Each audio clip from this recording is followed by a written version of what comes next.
Assalamualaikum warahmatullahi wabarakatuh. Sekarang ini kan banyak ya motor listrik. Jadi penulis ingin menjelaskan beberapa istilah yang mungkin perlu diketahui. Penulis termasuk newbie, penulis nggak pernah beli motor listrik, tapi ya penulis agak kenal lah istilah-istilah di elektronika dan motor listrik. Jadi mungkin ada beberapa istilah-istilah yang terasa aneh atau yang sebenarnya mencurigakan gitu loh di motor listrik. Yang jelas jangan harapkan motor listrik itu bisa memberikan performa yang sama dengan motor bensin. Walau misalnya ya disebut tenaganya 5 kW. Sementara motor bensin kayak Honda Beat gitu mungkin tenaganya cuma 6 kW. Beda cuma 1 kW. Tapi performa di dunia nyata bisa beda sangat jauh sekali. Jadi walau ya yang satunya 5 kW, satunya 6 kW, nggak sama parameternya. Jadi 6 kW-nya motor bensin dengan 5 kW-nya motor listrik itu jangan dianggap 6:5. Nggak bisa.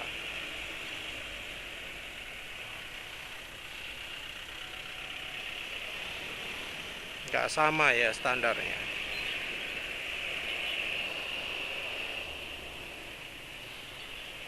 Yang harganya apa? Setara PCX 160. Jangan harap performanya mendekati PCX 160. Mungkin pernah lihat iklannya Honda PCX 100 PCX elektrik kelihatan di jalan.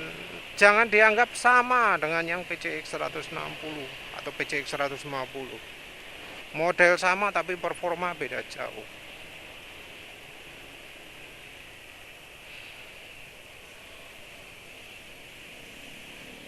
Ngukur dari top speed aja beda.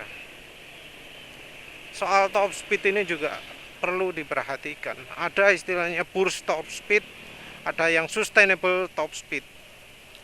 Top speed yang cuma sak new antok dan top speed yang bisa terus menerus.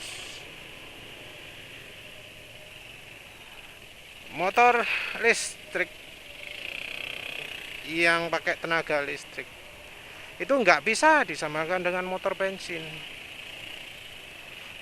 Ngegaspol terus menerus di RPM tinggi, di kecepatan tinggi itu jauh lebih beresiko karena menyebabkan overheat baik di baterai maupun di motor listriknya. Tidak untuk terus menerus, ada batas aman. Lalu kadang dari pabrikannya sudah ngasih limitasi ya, sehingga walau digebar terus menerus aman, ada yang gitu. Tapi ada juga yang maksa dibuat over spesifikasi lebih dari kemampuannya lah, kemampuan toleransi amannya ya, bukan kemampuan menyalurkan tenaganya, enggak, tapi dari sisi keamanannya, terutama dari sisi panas. Karena sekarang ini motor listrik itu jarang yang pakai sistem pendingin. Kalau yang motor listrik luar ada yang pakai radiator segala. Wah, motor listrik kok pakai radiator? Apanya yang pakai radiator? Macam-macam. Yang satu dari motornya sendiri, penggerak, sistem penggerak motor, sistem penggeraknya itu dikasih pendingin cair ya. Yang satu lagi adalah baterai. Baterai ini bisa sangat panas dan perlu sistem pendingin juga.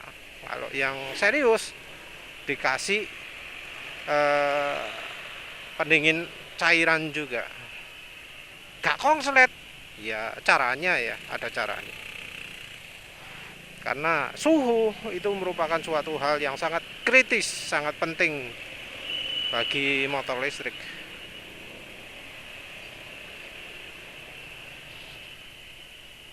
Motor listrik juga butuh perlakuan khusus. balik lagi lah ya, lihat data KW, lihat data top speed. Itu ya harus ditanya dulu, ini kalau di gas terus-terusan beneran bisa segitu atau enggak. Istilah sustainable top speed ya. Jadi top speed itu kalau yang jujur itu menyebutkan dua, top speed yang maksimal dan top speed yang sustainable.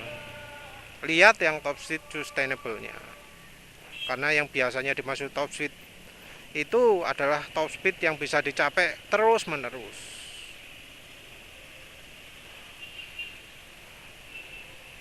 Dan yang penting juga adalah jarak jangkau.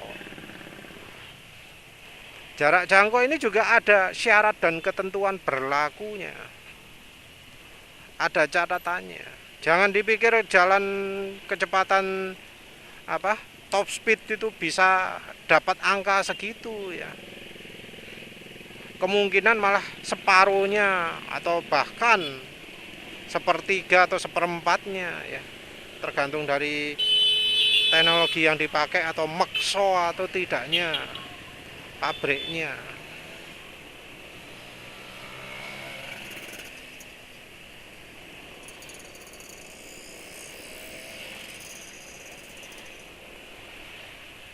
Jadi jarak jangkau itu biasanya dicapai dengan eco mode. Eco mode itu macam-macam. Jadi motor listrik itu istimewa. Karena apa? Hampir semua motor listrik yang genah itu ada driving modenya. Mode 1, 2, dan 3. Mode ini mengatur pasokan listrik. Pasokan listriknya mode hemat, normal, atau habis-habisan, sport.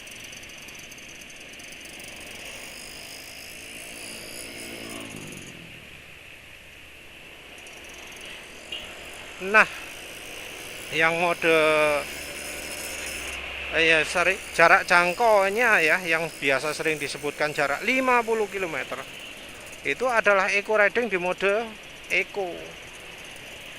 Yang dimaksud eco riding itu apa? Ya gak gaspol, gas nanggung gitu. Mungkin di kecepatan antara 20 sampai 25 km per jam. Kalau ada juga pabrikan yang lebih lebih jujur ya, ngasih kecepatan ke 40 atau 35 atau 40. Tapi tetap nggak bisa pakai kecepatan top speed. Top speed ya bisa habis dalam sekejap ya baterainya. Untuk penulis gini, resiko pakai motor listrik kalau yang jarak jangkaunya 50 km. Karena kalau dipakai misalnya jarak 60 terus, padahal 60 kalau di motor NMAX ini termasuk eco riding, ya ada kemungkinan baterai habis sebelum sampai tujuan.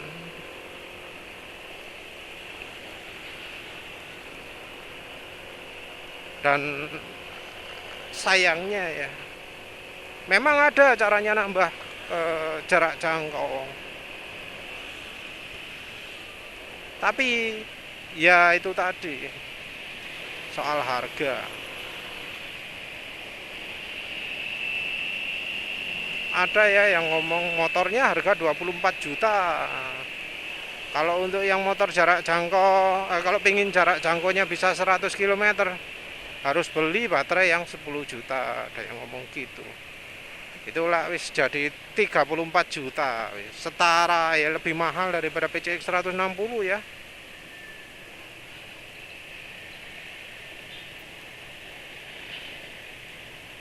Jarak jangkau itu ya nggak bisa kita samakan dengan bensin lah ya. Apa nggak bisa di-upgrade? Bisa, ada beberapa spesialis yang menangani itu. Tapi ya tetap jangan harap murah. Kapasitas baterai itu adalah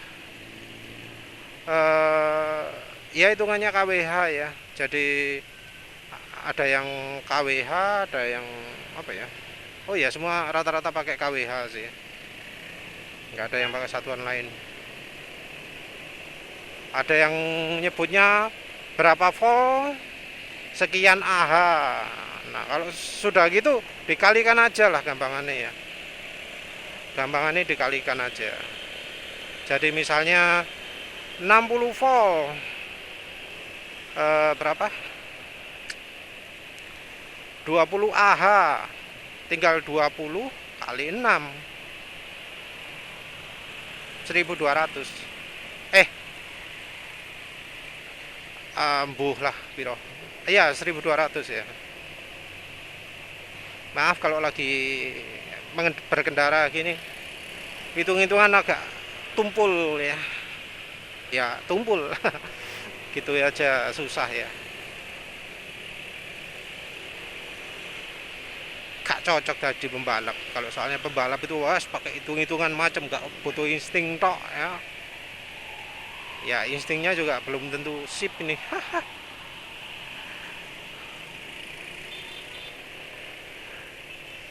Jadi gitu ngitung gampangannya, 60 volt 20 Ah ya tinggal dikalikan 60 kali 20 ketemu 1200, 1,2 kWh,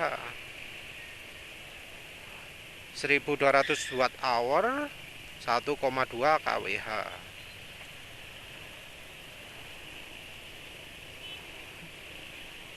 Mungkin ada yang merasa heran, ini kok baterainya cuma 1,2 tapi motor penggeraknya kok bisa 5 kW. Iya, soalnya motor penggerak itu ratingnya adalah maksimalnya kan, gak 5 kW itu dipakai semua.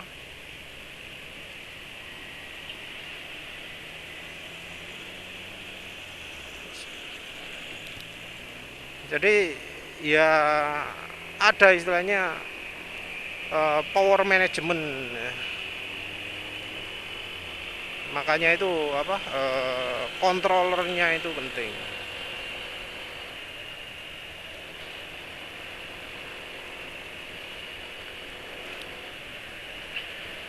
Selain itu apalagi ya istilah-istilah di motor listrik itu,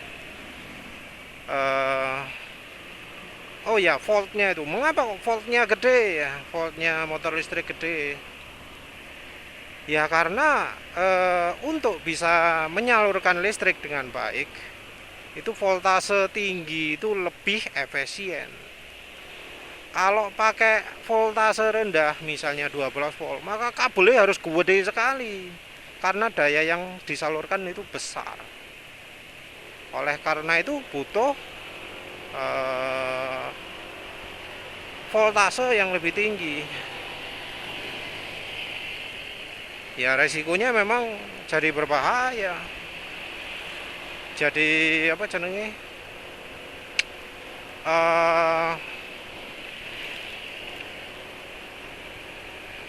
Kalau ada apa-apa bisa konslet gitu ya. Sebenarnya kalau beli motor Cina ya, standarnya itu jauh lebih tinggi daripada kalau motor buatan lokal. Ya, tapi sebenarnya motor buatan lokal itu komponennya komponen Cina ya, impor dari Cina, nggak buat sendiri. Dan sayangnya itu juga yang bikin motor listrik jadi mahal, karena barang mewah ya komponen motor listrik itu. Nulis belum pernah ada, belum tahu apa ada pemotongan biaya impor komponen motor listrik, tapi setahu penulis belum diterapkan. Karena belum diterapkan, maka komponen motor listrik kena biaya pajak barang mewah. Kalau pajak barang mewah ya 3 kali lipat.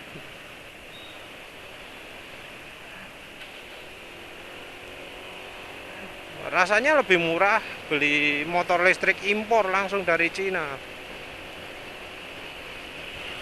Entah itu pajaknya pajak apa, tapi yang jelas masih termasuk gede juga ya.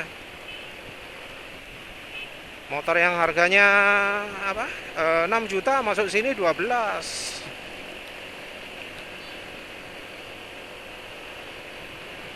Apalagi motornya kebanyakan dari Cina ya.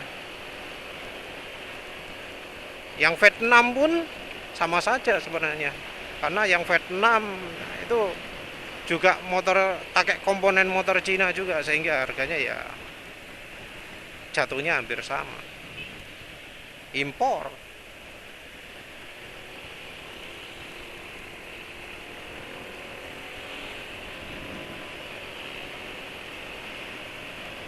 Ah, tadi mau ngomong apa sampai lupa. Yang jelas motor listrik itu karena bahannya, karena barang yang masuk Indonesia itu kualitasnya rata-rata adalah KW 4, KW 5, KW 6, KW 7, bukan yang KW 1. Maka performa motor ini, sorry, build quality dari motor ini sering amburadul, sering ala kadarnya. Kalau yang bagus sih memang ada, tapi ya harga nggak murah. Ya kayak itu tadi, harga 35 juta gitu. Itu pun yang versi menengah loh ya. Yang versi mahal itu harganya bisa sampai 70 juta motor listrik.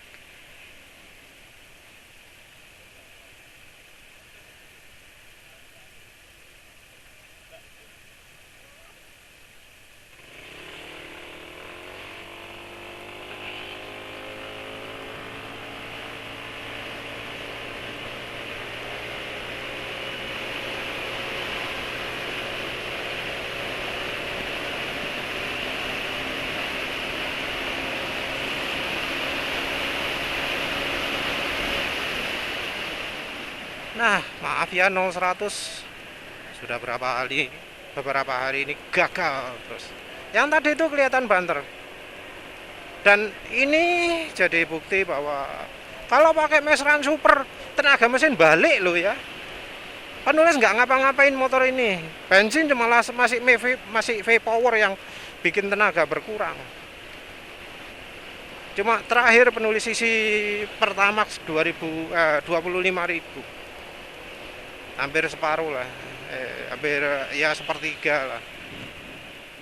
V-powernya sudah berkurang. Dan ternyata ya akselerasinya jadi makin oke. Lebih baik daripada hari sebelumnya, lebih baik dari kemarin-kemarin. Pakai padahal waktunya 19-20 detik gitu. Ini pakai mesran super. Berapa itu tadi? Mungkin 16 detikan mungkin. Perkiraan penulis seperti itu. Ya, kembali lagi ke topik. Apalagi ya yang perlu diperhatikan dari motor listrik itu? Waktu waktu charging. Perhatikan ya. Biasanya waktu charging itu disebutkan dalam satuan berapa? 50%. Untuk bikin setengah penuh itu cuma butuh sekian menit. Ada yang ngomong 30 menit, ada yang ngomong 45 menit, ada yang ngomong 1 jam. Terus ada yang ngomong 80%-nya, entah itu berapa. 1,5 jam sampai 2 jam kalau nggak salah. Nah, waktu pengisian ini sebenarnya merupakan tipuan. Kenapa tipuan? Karena ciri dari aki itu makin penuh, makin lama ngecasnya. Karena ada sistem keamanannya, karena arus ya itu nggak boleh langsung dibiarkan gitu ke aki. Makin penuh, nggak bisa arusnya itu digedein, harus makin lama makin kecil. Jadi baterai makin penuh, arus itu harus dikurangi. Kenapa seperti itu? Karena resiko yang namanya bubbling ya, gasing, pembentukan gas. Jadi sifat alami dari baterai itu kalau sudah mendekati penuh itu jadi mudah menyebabkan gelembung. Jadi charger itu harus disetel sedemikian rupa sehingga arus yang dikeluarkannya itu enggak berlebihan. Arusnya itu harus konstan. Kalau sudah mendekati penuh bahkan kalau bisa dikurangi. Biar enggak terjadi gasing, bubbling. Apa sih efek samping dari gasing atau bubbling? Kalau akinya aki cair, cairannya berkurang. Kalau akinya tertutup, melendung, melambung, elektrolitnya lepas. Kalau elektrolitnya sudah lepas, nggak ada di sela-sela elektrot lagi, kapasitas jadi makin turun. Jadi makanya nggak usah heran misalnya setengah ngisi sampai 50% butuh 30 menit, tapi ngisi sampai full butuh 3-4 jam. Itu jangan heran karena memang sudah sifatnya baterai seperti itu. Charger yang aman memang seperti itu. Nah, ini perlu diperhatikan untuk yang mau modifikasi. Hati-hati modifikasi chargernya motor listrik itu. Karena ada pertimbangan keamanan juga. Seperti halnya pertimbangan keamanan dari kecepatan. Nambah top speed misalnya, ingin nambah top speed ya, nggak bisa sembarangan. Karena kalau akinya kecil, arusnya ditarik gede-gedean, ya ada resiko overheat baterainya. Kalau overheat, suhu mencapai misalnya 60 atau 60 derajat Celcius ya, kalau nggak salah ya, penulis lupa. Itu antar selnya bisa terjadi breakdown. Kalau breakdown gitu apa? Kongslet. Kalau kongslet itu apa? Panas. Jadinya mesin kongslet panas, akhirnya ngeses baterainya. Kalau ada sumber api diantaranya, kebakar. Itu resikonya kalau mainan pakai ya aki litium ya, terutama ya. Kalau akinya aki timah, biasanya nggak sampai kebakar kayak gitu. Yang bikin sulit juga dari motor listrik itu apa? Harga jual. Kenapa harga jual mahal? Karena biasanya ya aki dari motor listrik itu nggak awet. Ada yang ngomong 2, ada yang ngomong 3, bahkan setahun ada ya. Kayaknya ya, kalau nggak salah dengar. Salah baca sih, soalnya baca. Ya, aki ini kalau sudah rusak mahal kan. Ada yang bahkan tadi sudah penulis sebutkan 10 juta. Yang akinya gesit kalau nggak salah 7,5 juta ya. Berapa sih? Kemarin sudah lihat harganya, lupa lagi. Pokoknya segitu. Itu satu, kalau 2. Padahal seringnya butuh 2. 15 lah. 15 juta untuk beli aki. Karena nggak mungkin kalau dipasangkan aki bagus dengan aki jelek, maka yang bagus akan ikutan jelek juga.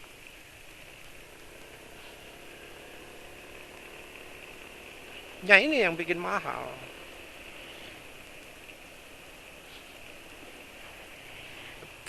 Yang gini ini sebenarnya terjadi karena kalau kita di sekitar kita nggak ada yang sedia jasa isi ulang.